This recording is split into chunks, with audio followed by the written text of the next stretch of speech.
নমস্কার বন্ধুরা, মৌ রেসিপি তরফ থেকে আপনাদের আরেকটি রেসিপি দেখার জন্য স্বাগত জানাই। আজকে আমি রান্না করব কাতলা মাছের তেল দিয়ে চচ্চড়ি। কিভাবে বানাই আমি আপনারা সম্পূর্ণ রান্নাটা দেখতে থাকুন। এই কাতলা মাছের তেলটাতে আমি নুন হলুদ মাখিয়ে রেখেছি। কড়াইতে দিয়ে দিব সর্ষের তেল। কড়াইতে দিয়ে দিব প্রথমে শুকনো লঙ্কা দুটো, পাঁচফোড়ন, মাছের তেলটা দিয়ে দিব। মাছের তেলটাকে ভালো করে ভেজে নিব।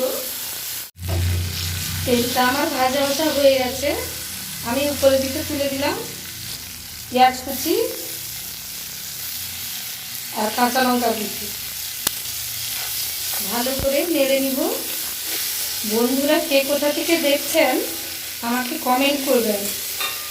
আর তেল চচ্চড়ি কে কে ভালোবাসেন তারাও কমেন্ট করবেন আমাকে। এরপর কেটে রাখা আনাজগুলো দিয়ে দিব।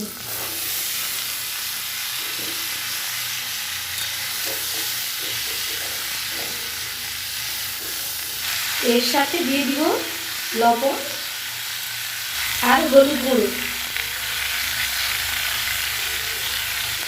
ভালো করে মিশিয়ে নিব।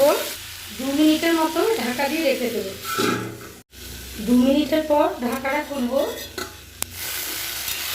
বন্ধুরা, আমার এই রান্নাটিতে লাইক কমেন্ট শেয়ার করে দিবেন, যাতে অন্যরাও এই রান্নাটি দেখতে পায়। ওতে দিয়ে দিব সামান্য একটু সর্ষে বাটা, সামান্য একটু জিরে আর একদম সামান্য লঙ্কা গুঁড়ো। ভালো করে মিশিয়ে দিব। এর সাথে সামান্য একটু জল দিয়ে দিব।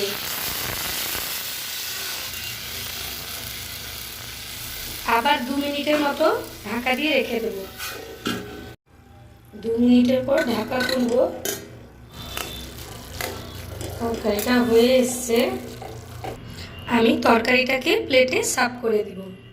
বন্ধুরা, আমার রেডি হয়ে গেছে কাতলা মাছের তেল দিয়ে চচ্চড়ি। আপনাদের এই রান্নাটি যদি ভালো লেগে থাকে তাহলে লাইক কমেন্ট শেয়ার করে দেবেন আর সাবস্ক্রাইব করার অনুরোধ রইল। তাহলে নতুন নতুন রান্না দেখতে পাবেন বা শিখতে পারবেন। ধন্যবাদ।